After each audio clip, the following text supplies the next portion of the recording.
जिन लोगों को मान रखना ना आता हो वहां अल्फाज जाया करने से बेहतर है कि इंसान मुस्कुराकर खामोश हो जाए।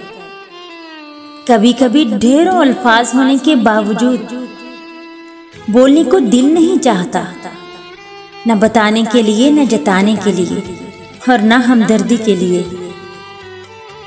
बाज लोग रवैये तब पढ़ लेते हैं और बाज लोग अल्फाज भी समझने से कासिर होते हैं।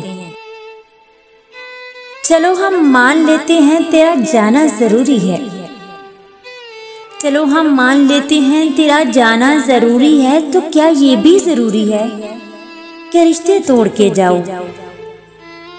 चलो ये फर्ज भी कर लें हमें तुम छोड़ जाओगे, तो क्या ऐसा भी मुमकिन है हमें तुम भूल भी जाओ?